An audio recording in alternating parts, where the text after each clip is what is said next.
So we enter the room and Baxter is staring and his hackles are up and he looks distressed at a particular spot, and I look over and I can see a woman.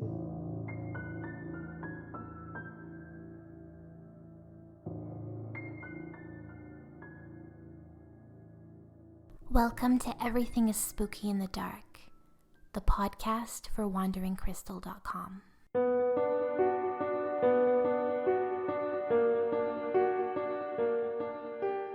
Today's podcast is all about paranormal experiences and spooky ghost stories with a very special guest, Courtney, or Ghost Mom Courtney, from Providence Ghost Tours in Providence, Rhode Island.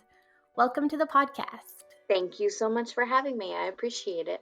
So I'm really excited to hear about your personal ghost stories. And I was reading on your website that you've lived in a haunted house in Vermont, which is absolutely terrifying to me. And I want to know more. I'm assuming that this is where your ghost adventures began? Yeah, absolutely. So that's kind of where my paranormal roots grew. And so when I was really little, I think I was about 1.5. My parents and grandparents. Oh, my dog just came in. Hi, Baxter. Good boy. He's the Providence ghost pup.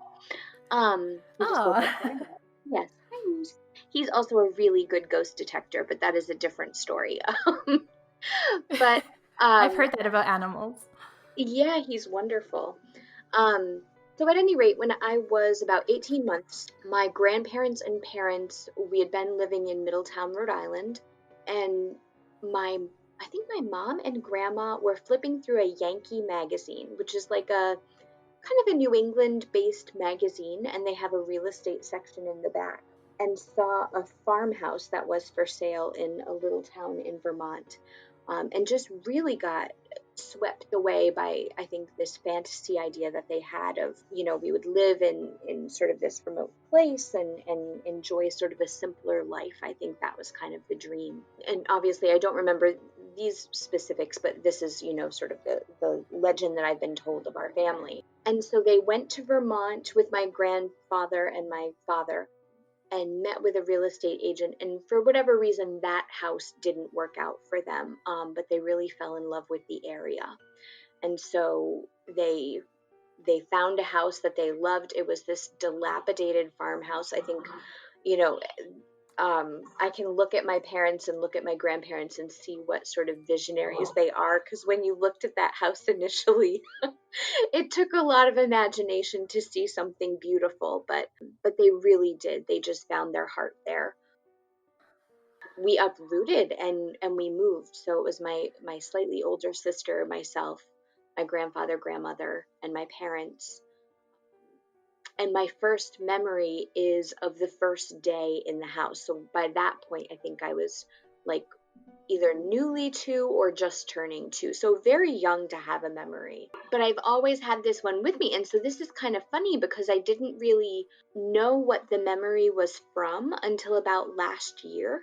And then my mom was like, oh, I know what that is. And it's like we all have these memories, like little snippets that kind of float through our heads, but if you're very young, you can't necessarily place that. So I have this very vivid memory of being alone in one of our old cars. It was a Volkswagen Rabbit, a little hatchback. It was very small.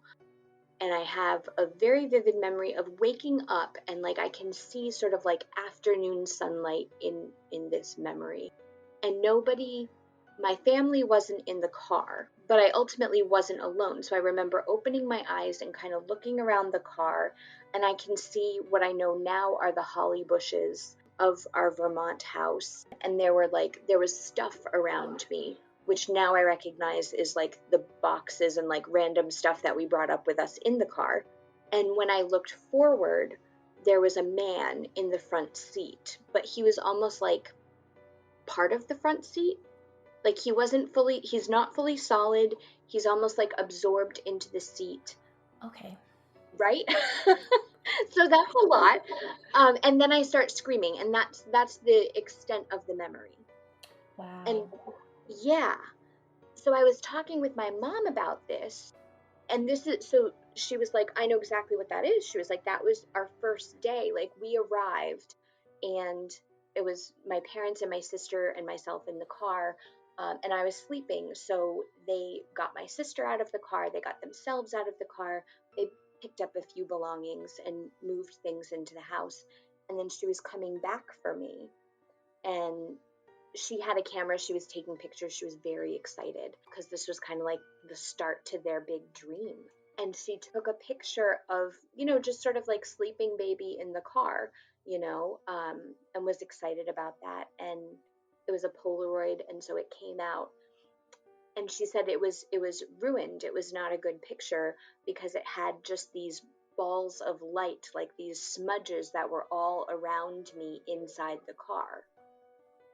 And this was 1982. She had no familiarity with the concept of orbs. She just thought it was like a junk picture. And then suddenly I wake up and start screaming. And so that sort of broke the moat. And then she focused on, taking care of her child instead of studying this picture and trying to figure out what it was. But we look back on that and we kind of go, holy cow, like right from day one, right out of the gates, they were with us. And that home just continued and continued with its paranormal experiences for our family. So, do you remember seeing that man again? Or was that just the only time you ever saw him? So I don't specifically remember the man again. I mean, my memories are certainly very hazy of that house. So we lived there for about a year, only about a year full time. And then my grandmother felt very uncomfortable in the house. And, in talking with my mom more recently about this, she was like, it was sudden and it was kind of weird. But my parents had gone to town one day, and then they came home, and my grandparents sat down and they were like, we can't live here anymore, like we need to go. They were not people that made snap decisions. So like, if I could speak with my grandma, I would love to know more about what went into that decision and why that was made, especially so suddenly. Like, was there kind of an inciting incident or something? Because there had been paranormal activity happening for some time. I mean, literally since day one. And then we kept the home. They rented it out. My grandparents did. And then we stopped renting it and we came back and used it as a vacation home. And, again, the experiences just continued. They just extended. So we had these experiences, but I don't specifically remember that person in that form in any other conscious memory, just there. So, when your parents or your grandparents were renting out the house, did their tenants ever complain about paranormal activity? So there, again, I was very young, so my knowledge of this is limited to anything that people told me. I remember that there was a couple that lived there full time after us. They were hippies. They were nudists. So they must have made quite the impression on everybody, I'm sure. And they moved out pretty quickly, if I'm not mistaken. So I don't know if they were encountering things, but I don't know that anybody had a specific conversation with them to say, like, this is what's happening in this house, or they said to my grandpa, why'd you rent us a haunted house? But then once we started using it as a vacation home, we would let like family friends go up. It was near skiing, it was near like outdoorsy fun stuff. So like friends and family members would go up, and they absolutely had paranormal experiences that continued. I'm just picturing the nudists being like terrified of of these ghosts, and the ghosts are equally terrified. They're like, "Oh, we should have just kept that family." Yeah, we really missed out. We messed up on this one. But so it was interesting because sort of as time went on, when we were just using it as a vacation house, the more we rented it, the more negative the experiences became, and it sort of moved from like a almost like a reassuring presence in a way to a very uncomfortable presence.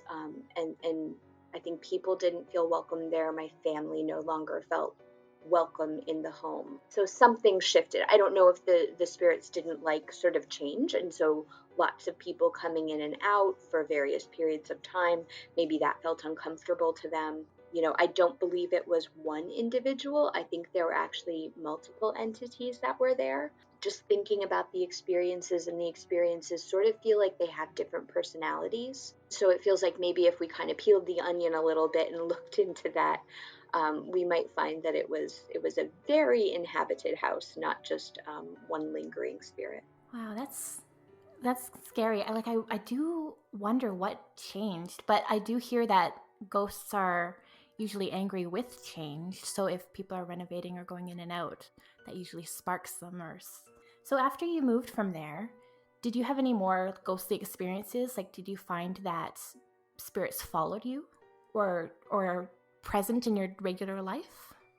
Not for a long time, and I think my family is not like a a believer sort of a family. That so I think this really like probably flipped some wigs within my family. These experiences probably felt a little bit too other for people's comfort zones, so it wasn't like something that we talked about. It wasn't something that was really part of our day-to-day life. My sister and I started hearing, my older sister and I, my little sister was not born when we lived at the house, we started hearing about Ted the ghost. Once we were older, I would say I was probably about 8 to 10 when they kind of let the cat out of the bag and told us sort of all of the experiences that had happened, and then kind of the origin stories of what they'd been able to piece together and stuff. So maybe the family was sort of processing what they had experienced now that they had a bit of distance from it. And they felt that we were older and able to manage that, but we weren't a family that like went ghost hunting, and certainly there were no like ghost hunting shows or anything at that time. I was a very timid child. I was really like, Halloween scared me to my core. I didn't want to watch any scary movies. Things that went bump in the night were not the thing to do, and those kinds of things would affect me on like a much more intense level than other children, which maybe it's because like that sort of subconscious, that like even not necessarily pre-verbal, because I wasn't pre-verbal, but that early childhood phase that's recording things, whether you remember it or not. I think that part of me was probably so startled by maybe the reality of the paranormal world and its closeness to our own, that any of that other stuff felt so possible. So we definitely didn't dive into like ghosts and stuff. I would say it was when I was in college, probably college age, that I really started to look at that again and kind of get interested in that, and then noticing that sometimes I saw things that seemed like they weren't there. And I don't use drugs, I don't drink, I don't have a mental health disorder that includes hallucinations, at least not that anybody's made me aware of. So then I started to kind of look back at things and go, oh yeah, you see some stuff, girl, and there's some stuff that's out there. So I'm sorry, I don't know if that answered your question. That was so roundabout, so I'm sorry. No, it totally did. As you're a ghost tour guide, you know about all of the best haunted locations around Providence. Which location is your personal favorite? Oh, hands down, the Anne Mary Brown Memorial, on Brown University's campus. I just love her. Like, I get really excited about the history and about starting to get to know who our ghosts are. I love to kind of feel like I have the opportunity to really meet them and understand them. And she was a woman who was very sick in life. She had very poor health. She had a doting husband who absolutely adored her. So she must have had some lovely, human qualities. And when she passed away, he was just absolutely overwrought with the loss of her and kind of the prospect of facing life without her. Oh, my cat is getting loud. Hi, Bunny. Good girl. Oh, dear. Okay. Hello, pets. Everybody's feeling very chatty today. Okay. Anyway, so Anne Mary Brown was much beloved by her husband, and so when she died, he felt like he needed to dedicate the rest of his days to her, and to preserving her memory. And so he built, first he wrote like a little book about her, which is very sweet. And they have that at one of the Brown University libraries. And then he built the Anne Mary Brown Memorial, knocking down her her family home in Providence, which sounds very unromantic, but she only lived there for a very brief period of time. I don't think she probably was very connected to it. And he built this memorial for her, and it's their tomb. So they have like it's a museum. They hold classes there at Brown University, and then all the way at the back of the building is the tomb where she's interred. And then he worked for like the last 15 years of his life, roughly, in that building. So like he was working with one foot in the grave, always close to his love. And then he was interred there as well. And both like she guards that place. So I just love this concept that she was so frail and probably felt very dependent, and maybe felt like she was imposing upon people sometimes, like she couldn't contribute as much to their relationship in her life because of her health. But in her afterlife, this lady is a lioness. She's wonderful. They've gone through a lot of periods where theft has occurred. So, items that were dear to them have been stolen, and staff have seen her in full spectral form.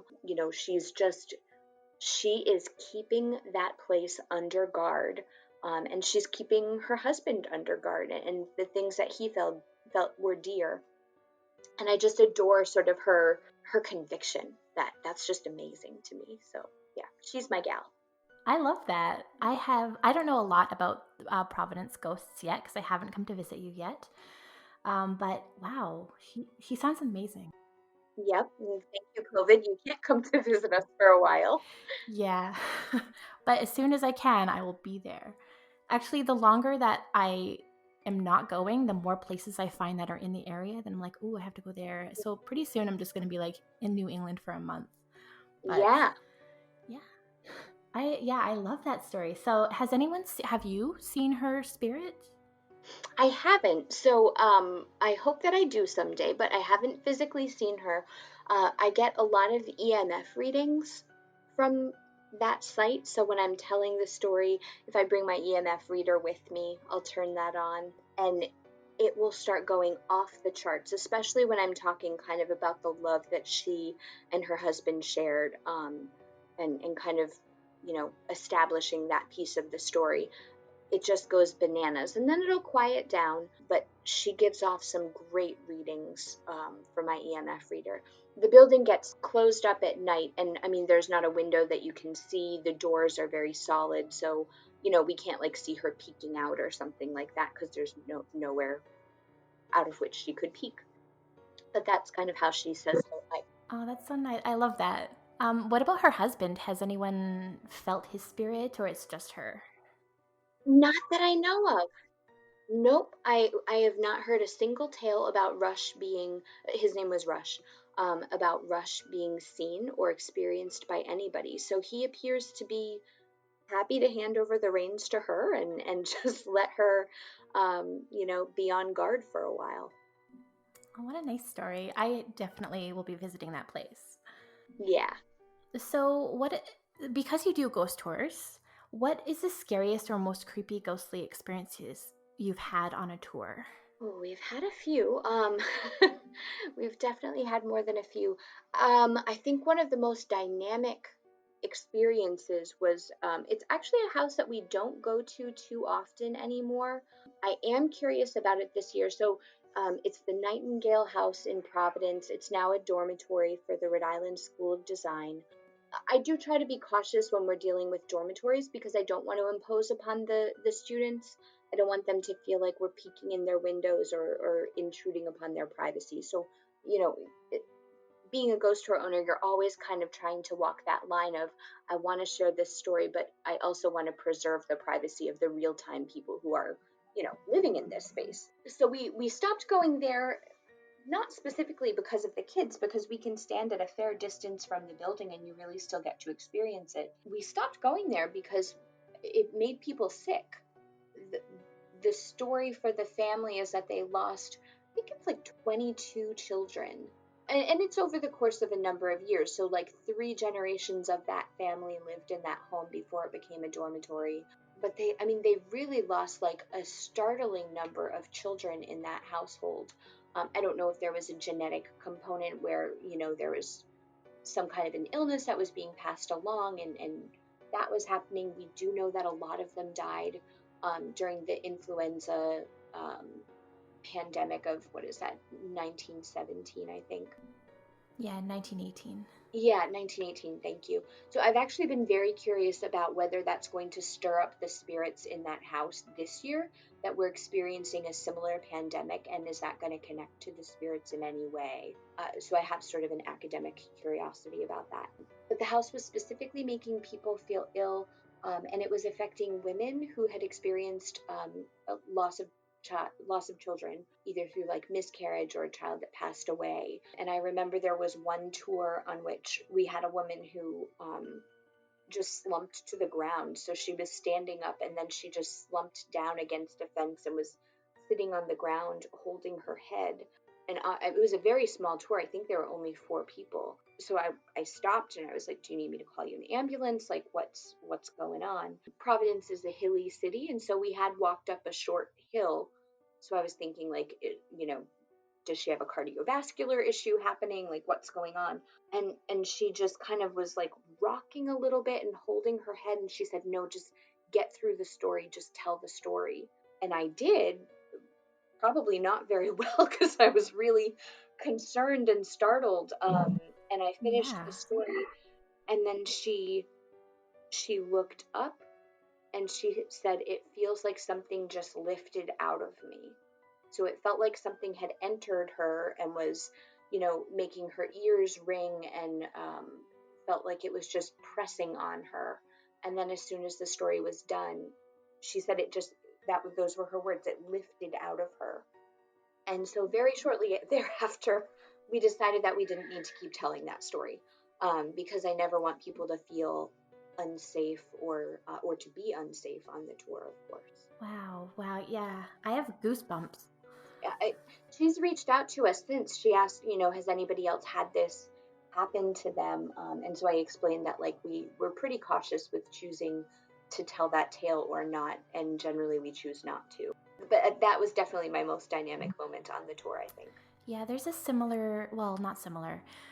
In Edinburgh, at one of the graveyards in Greyfriars, they have a area that's fenced off and it's blocked off. You can't get into it unless you're on a ghost tour, because there's a lot of ghost attacks and people get scratched or pushed or they faint. Oh, wow. Yeah, so they warn people, but I don't think they Wow. they haven't stopped the tour or anything, but they definitely warn people about it. But, Yeah. Did you experience anything? no, I mean Did you get to go there and experience? yeah, I went there, but I've never experienced anything. But I have been on tours where people have fainted or they've felt like really hot or got scratched, and they've had to leave the tour early because they felt so sick and stuff. But yeah, because that area was once a prison and it wasn't protected at all. It was just open, and Scotland's really cold and rainy. So I guess the prisoners that are in there are really angry about that. So, it's understandable, but I wouldn't want to take people in there. Yeah. Yikes. No, I don't know how they do that. That takes some fortitude, I guess. Most of our ghosts are very nice, which is good. There's just that one stop where it feels there's just something a little pain. I think the family went through so much pain. And so we have to be respectful of that. Yeah, the one in Providence is more like just sorrow rather than, anger, which is different, but still like I understand why people wouldn't want to go there. Right. Yes. Yeah. I'm so envious of your experiences in Edinburgh. I'm desperate to get to Scotland. It's always been a place that called to me. So hopefully I'll get to. Yeah. Oh, it's such a great country. Oh my goodness. You definitely need to visit Edinburgh. If you need any ghost-related advice, I'm your person. I will absolutely take you up on that offer for sure. Yeah. Thank you. Because you did live in a haunted house when you were a child and you do the ghost tours now, do you find that spirits are drawn to you everywhere, or are they more just active on your tours? So I bump into them, and I do very little looking for them, but they do seem to find me. My husband and I, we love road trips. Like, that's definitely favorite thing in the world to do. When we got married, we set out a goal that we would see all 50 states before we turned 40. So 50 before 40 was our motto. And we achieved it, which was great. And we drove to the lower 48. Clearly we didn't drive to Hawaii, and we weren't able to take enough time to drive to Alaska, though we got there. But we don't plan anything. So it's just, you figure out some basic things that you want to see, and then you drive to go see them. You stay in hotels or motels or camp or whatever as you need to. So there's very little planning that goes into it, which is really exciting. And that's part of the adventure. And we somehow have an amazing knack for choosing haunted hotels completely by accident. But I think one of our most dynamic was in Chemult, Oregon, which is it's a truck stop type of a town. You know what I mean? It's not very well defined. There's no cool town center that one would go to. It's really just a place to lay your head when you're headed to Crater Lake National Park. Okay. That's what we were doing. We were headed to Crater Lake National Park, and which is beautiful, and I encourage anybody to go see it. It was wildfire season, which is so devastating. And there were active wildfires around the area, so we were a little anxious about that, and that kind of limited the ways that we could get to Crater Lake, because we needed to make sure we were driving in safer areas. So we were passing through. It was getting late. We were like, okay, where are we going to stop? We found a dog-friendly hotel in Chemult, Oregon. So we're like, okay, cool. So we arrived, and it certainly was not the prettiest hotel that I've ever been to. It sort of looks like if it had been closed, I would not have been surprised. But it wasn't. It was open, and so I went in, and the woman said, well, which room do you want? They have different names. And I didn't really have a preference. But one had a hot tub, and I was like, yeah, I don't really want a hot tub. We're not going to probably be using that. And that was a little more expensive. So I chose the less expensive route. And it was called the Trupp Room, Trupp. So I went back out to the car. I told my husband, yep, we got a room. It's a little dated, but that's fine. So we got out of the car. We got our dog, Baxter. He's been to 42 of the 50 states on our road trips. And is he 40? Because he might still have time. He has achieved his goal in less than that time. Yes. So he is so adaptable. We've stayed in downtown New Orleans. We've just taken him everywhere. He can do escalators. He can do elevators. He's quiet as a church mouse. He's a great dog. Very adaptable. Really doesn't put up a fuss about anything. And we take him out of the car, and he looks at this building, and you could just see a shift within him. And then we tried to get him through the door of the building, and he's a Catahoula leopard dog Labrador mix. So he's about 75 pounds. He's not a small guy, and he just put his front feet out and would not move, and just kind of dug in, would not let us get him through the door. And I was like, oh dear, we've stumbled upon something, because he is a really good paranormal lightning rod. He just knows. And so we finally get him in, we get him up the stairs, and it's a creepy space. There's certainly, they look a little worse for the wear, this particular hotel. And we enter the Trupp Room. And first off, there are porcelain dolls every which way, which, if you are a hotel owner, that is not the way to make people feel comfortable. That's such a creepy thing. No kidding. But that's okay. I hope you're not an avid porcelain doll collector, because I may have just offended you. No. I apologize. But yeah, so it looked a little creepy anyways, but it smelled clean, and you know what? We needed a place to lay our heads for the night, and it was across the street from a gas station and a Subway sandwich shop, so it was gonna get the job done. So we enter the room, and Baxter is staring, and his hackles are up, and he looks distressed at a particular spot. And I look over, and I can see a woman. And I know that she is not a physical human woman. She's kind of apparitional. You can kind of see through her. She's dressed in kind of a dowdy, old-timey sort of a dress, and she's holding her abdomen. like it hurts. And I didn't say anything to my husband because there were no other options. So this was pretty much it for us. So I just kind of pat the dog and tried to calm him down and tried to keep myself in a good space. And we tried to make the best of it. So we made it through the night, and my husband was like, I don't like this place. Like, this is weird. And he's not a guy that really digs the paranormal. This is not his bag of tricks at all. He's very supportive of me, but it's just not his thing. But he was getting like weird vibes. Like, we actually slept with the TV on. The Fresh Prince of Bel-Air was playing a marathon, and that got me through that night. God bless them. Good old Will Smith. Baxter never calmed down. He was shifting. He was agitated. He kept looking in that direction. She was there all night long. And, I'd start to drift a little bit. And then I would hear noise in the hallway. It sounded like people were walking like up and down. At one point, somebody rattled the knob of our door. And I'm like, oh, they must have gotten like some late night arrivals or something. Then at one point I drifted off again, and I woke up because there was light shining up from the floorboards underneath us. And I was like, okay, like I guess, somebody turned on a light in the room below, and I kind of drifted again. And then at about 5 o'clock, I was awake. My husband was awake. Baxter was awake. So, Kevin just said, do you want to get out of here? And I was like, yes, it's time.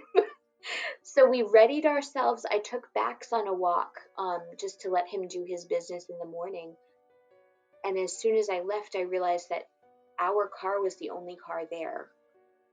Ooh. So the noises that I heard in the hall, and I mean, my skin was like prickling. It's just when you you've tried to rationalize and make things okay so that you can survive a situation, and then you just go, oh my God, like, yeah, that was not human people. That was not living human people that we were hearing. And then I go back into the room just to like gather up our things, and I'm walking across the carpet. And then I realized that the whole room is carpeted, and there was no way that lights were shining up from a floorboard because it's carpeted. And I was just like, okay, we gotta go. So we did. We left and left that behind us. And then as we were coming back across country, it was very late at night. My husband was tired. He was driving. I was trying to find like fun facts to sort of keep him awake. And the funny thing is, so we experienced something really weird in that hotel. Like, we both experienced it. We said not a word to each other. It was like we just packed that experience away, put it in a box, and set it on the shelf. So as we're driving through the night, headed back home, he's tired. I'm trying to find fun facts. I was like, hey, I'm going to look up that hotel because there is a story there. And he was like, oh my God, I've never felt so uncomfortable in my life. So I'm looking up, and I find paranormal groups that are talking about this hotel. And they're talking about the Trupp Room as its most actively haunted room, about like weird lights that shine from no apparent origin, about like phantom guests that are roaming around and making a lot of noise, and then about the owner of the old. It was like a stagecoach stop back in the day. So the owner of this like boarding house saloon stagecoach stop, who got pickaxed through the abdomen. Oh. And that's how she died. And I was like, oh my God. So sometimes the ghosts find me whether I want them to or not.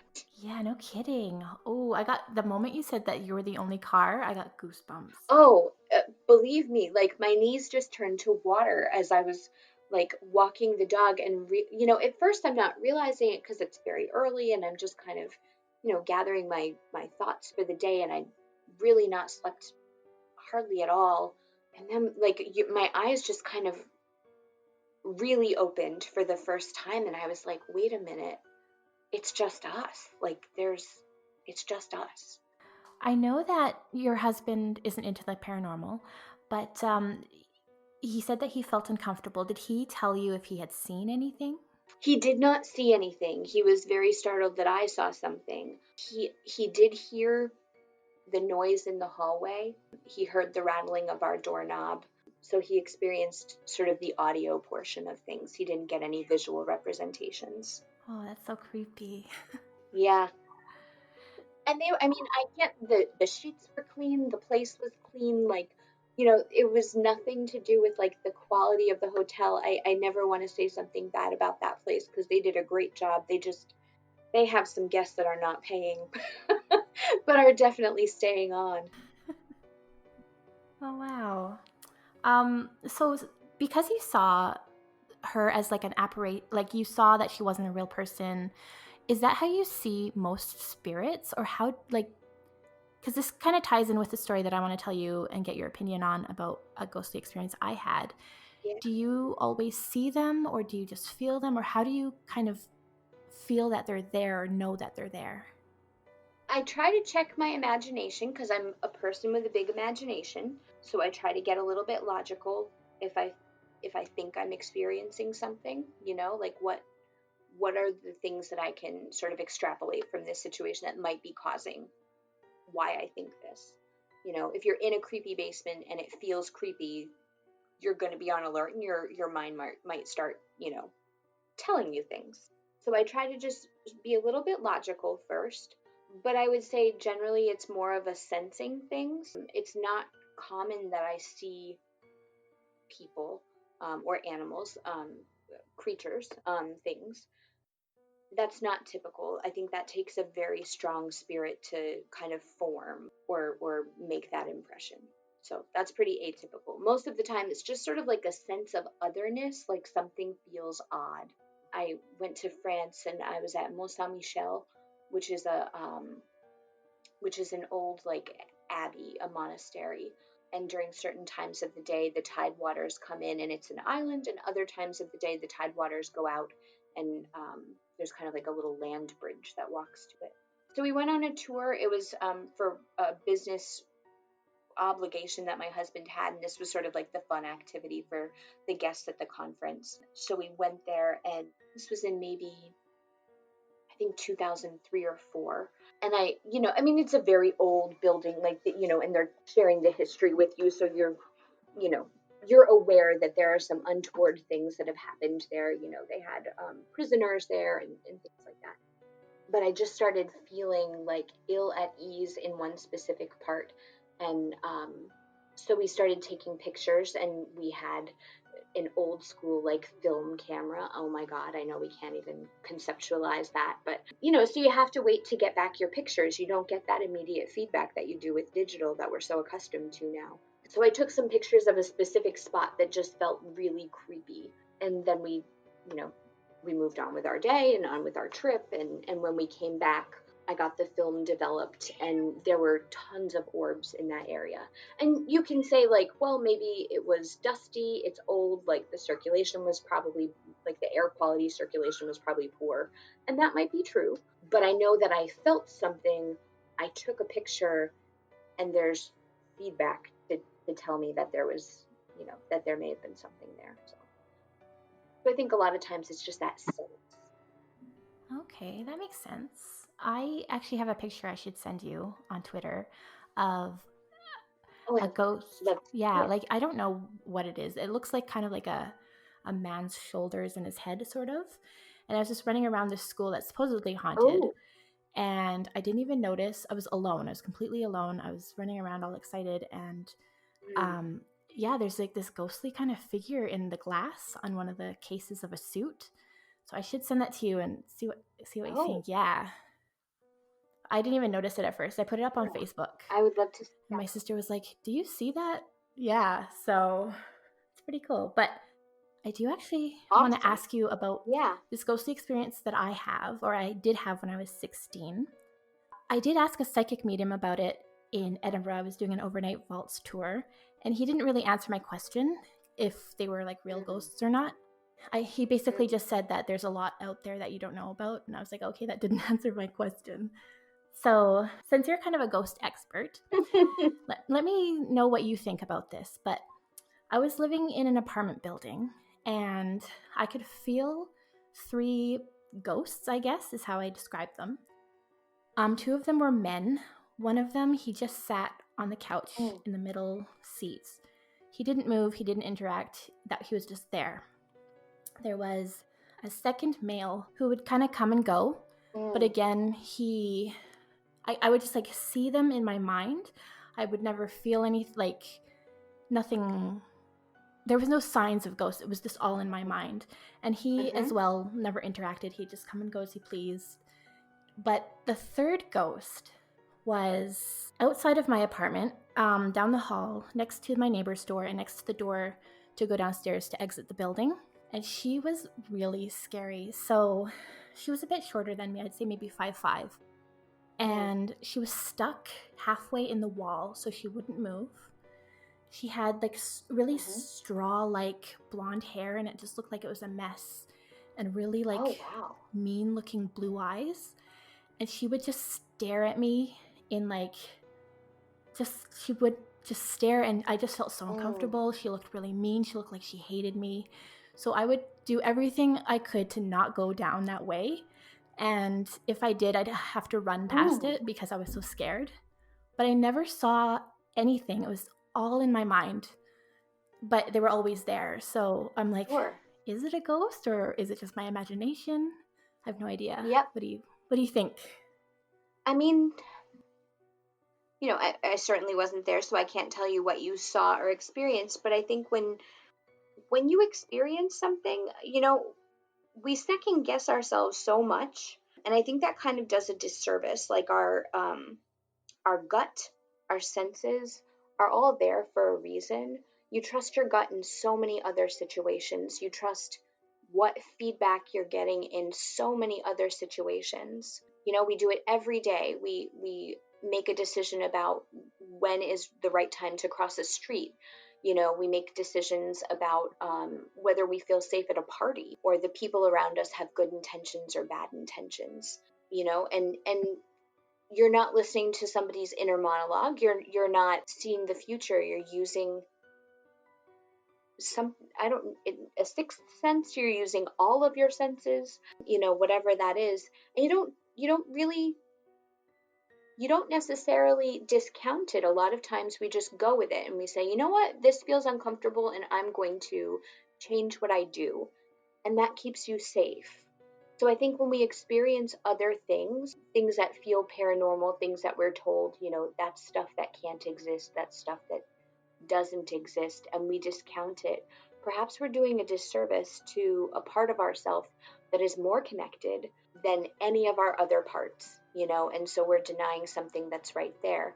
If you saw that in a piece of your brain, maybe it's a piece of your brain that we aren't recognizing properly, but that doesn't mean that it's not there. The brain is a very mysterious place, and our senses are very mysterious things that science is striving to understand and can readily accept that it doesn't fully understand.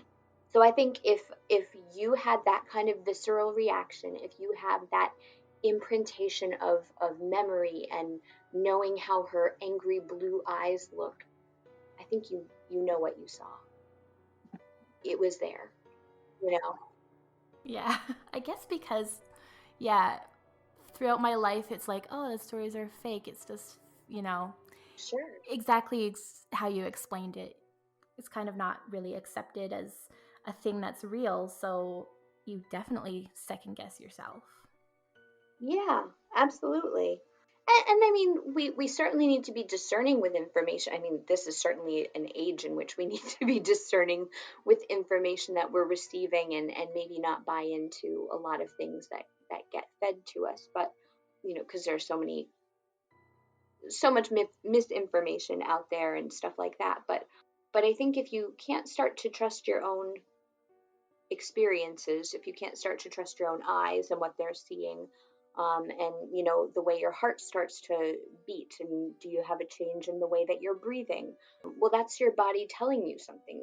That's a biological reaction to conditions that are around you, you know. So why wouldn't you trust that? Yeah, I love that. That makes total sense. Thanks. I don't know if that's a better answer or not, but that's what I have. 100% yes. Thanks. So before we go, I just actually want to mention something funny that you and I have in common. Oh. That if I watch something scary, like a ghost show or a horror movie, I also have to sleep with the lights on. Oh, hooray! which you do. I am a terrible, terrible wimp, but you know what? That's okay. That's me. Yeah. It's funny that we're both kind of into like the Yeah. ghosts and the spooky stuff, and then we're wimps, essentially. I'm just curious how you found your way into this world. Like, what about the pair? Is it that experience when you were 16 of living in a haunted building, or is there something else that drew you into this? A question that you're looking to answer, or something? Oh, that's a really good question. I'm trying to think.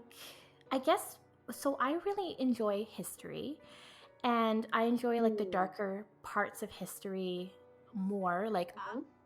give me any sort of witchcraft trials history, I am there.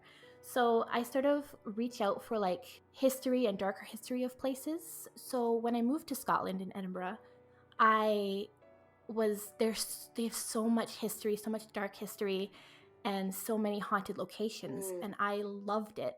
So I went to all of the ghost Uh-huh. tours. I went to all of the haunted locations. I spent the night. They had this thing in like 2009, 2010 called Mary King's Ghost Fest. They don't have it anymore, unfortunately. But Mm. yeah, I know they should bring it back because you get to spend the night in one of their like haunted vaults or whatever, and you have like EVP sessions and it's amazing. Oh, wow. Yeah, so I just sort of I love the idea of being scared by something but then knowing that I'm safe. So it's like adrenaline rather than you know how some people will like bungee jump or jump out of a plane for the adrenaline rush? Mm-hmm. I kind of Mm-hmm. feel that way about like haunted locations or just anywhere that's scary. So I don't know. Uh-huh. I just love the history, and I think that moving to Scotland really sort of pushed that forward more Sure. Absolutely. because I did enjoy haunted stuff Mm-hmm. before, but just living in such a historic city really like brought out that passion for it. Absolutely. How long did you have the opportunity to be there? I lived there for 2 years. I had a youth visa, Oh, and wow. yeah, it was Okay. great. I would love to live there again, but legally I'm not allowed. Yeah. Well, I'll cross my fingers for you that that's part of your future. Thank you. Yeah, so thank you Yeah. so much for sharing your personal ghostly experiences. This was absolutely wonderful. You're welcome to come back anytime. Thank you so much. I appreciate it. If you want to know more about Courtney or Providence Ghost Tour, check out providenceghosttour.com or follow her on Facebook, Instagram, and anywhere else you can find them. I'll post all of the links in the description below. And if you're heading to Providence, Rhode Island, make sure you take a tour with Courtney at Providence Ghost Tours and have a very spooky evening. Yeah, we would love to host you. Thank you so much. Thank you so much for listening. If you want any more information about Wandering Crystal or dark travels around the world, excluding Providence, because you should check out Providence Ghost Tours for that, you can visit the website wanderingcrystal.com. Bye.